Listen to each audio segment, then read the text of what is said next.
हे 18/6/2026 रोजी अशी एक घटना आमच्याकडे रिपोर्ट झाली होती की केतन अग्रवाल नावाचा जो एक तरुण 25 वर्षाचा आहे, तो लोहगड किल्ल्यात त्याची फॅन्सी सिया गोयल बरोबर फिरण्यासाठी गेला होता आणि एक अपघात घडल्याने तो त्या ठिकाणून खाली पडला आणि खाली पडून त्याचा मृत्यू झाला.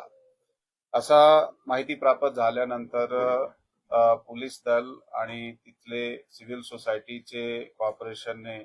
त्याची जे बॉडी होती त्याला बाहेर काढला आणि त्याच्यात एक ईडीचा जे केस आहे ते दाखल करण्यात आलं होता 36/2026 बीएनएस कलम 194 प्रमाणे लोणावळा ग्रामीण पोलीस स्टेशन मध्ये. त्यात काही त्या घटना घडल्यानंतर जे काही इन्फॉर्मेशन पुढे तपासामध्ये आमच्या समोर आली आणि ते मेहताचे जे नातेवाईकाकडून जे आम्हाला काही गोष्टी समजल्या, तर एक सस्पिशन निर्माण झाला. त्या सस्पिशन च्या आधारे पुढील अधिक तपास गोपनीय माहिती आणि तांत्रिक यंत्रणे आहे त्याचा वापर करून करण्यात आला आणि त्यातून आमच्या समोर निष्पन्न झाला की हा ऍक्च्युली त्या मयत केतन विशाल अग्रवाल यांचा ज्याच्याबरोबर लग्न ठरवला होता आणि काही दिवसाने लग्न होणार होता. सिया गोयल त्याचे बरोबर त्याचा नाता काही दिवसापासून वाईट झाला होता आणि त्याच्यात आपसात काही भांडणासारखे प्रकार सुद्धा झाले होते आणि याच्यात एक तिसरा इसम जे आहे तो चेतन चौधरी नावाचा आता होता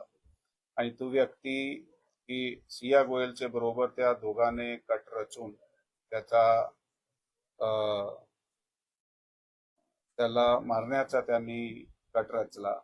आणि त्याप्रमाणे प्रॉपर प्लॅनिंगले त्यांना तिकडे घेऊन गेले फिरण्यासाठी लोहगड किल्ल्यावर आणि हा दोघे वर गेल्यानंतर तो चेतन चौधरी सुद्धा मागून किल्ल्यावर गेला आणि किल्ल्यावर गेल्यानंतर त्यांनी त्याला ढकलून दिला आणि तो खाली पडला आणि त्याची मृत्यू झाली. असं हे यामध्ये लोणावळा ग्रामीण पोलीस स्टेशनची टीमने अधिक तपास 2-3 दिवसात आत जे केला त्याच्या आधारे ते स्थानिक गुन्हे शाखा आणि लोणावळा ग्रामीण पोलीस स्टेशनची जी टीम आहे त्यांना आम्ही आदेश दिले होते की त्यामध्ये सखोल चौकशी करून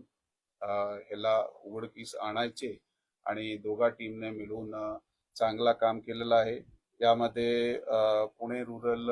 चे जे आमचे अपर पोलीस अधीक्षक आहात डॉक्टर शुभम कुमार ते आता सध्या घटनास्थळी आणि पोलीस स्टेशनलाही आहे अधिक तपासामध्ये आणि ते त्या ठिकाणी एसडीपीओ गजानन टोंपे आणि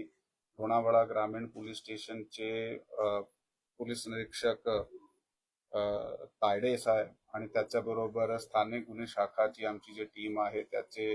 PI-LCB प्रमोद क्षीरसागर, PSI सावंत आणि त्याची टीम त्यांनी खूप चांगल्या पद्धतीने या गुन्ह्याचा तपास केला आणि हे गुन्हा उघडकीस समोर आणला. या गुन्ह्यामध्ये ह्या दोघाला ताब्यात घेण्यात आलेला आहे आणि ताब्यात घेतल्यानंतर अधिक विचारपूस करत असताना त्यांनी गुन्ह्याची कबुली सुद्धा दिलेली आहे. आता सांगितले त्या दोघांचे काही मागच्या काही दिवसापासून भांडण सुरू होते. नेमकं काय लग्न ठरवल्यानंतर ते एकत्र आले, त्यांनी कट रचला कसा, आधीच ठरवलं होता की अशा अशा प्रकारे करायचंय, त्यानंतर तिथे तिघजण भेटले, त्यात वाद झाला, ढकललं, आधी मारलं, नेमकं काय घडलं? नाही, त्यात जसं मी आपल्याला सांगितलेलं आहे की या मुलाबरोबर जो ह्याच्यात चौधरी नावाचा मुलगा आहे त्याच्याबरोबर ते त्या मुलीची अगोदर पासून ओळख होती. त्यांचा नेमका जो लग्न ठरला होता ते फेब्रुवारी महिन्यामध्ये त्यांची एंगेजमेंट झाली होती आणि काही दिवसाने त्याचा 1-2 महिन्याने लग्न सुद्धा ठरलेला होता. तारीख नक्की नव्हती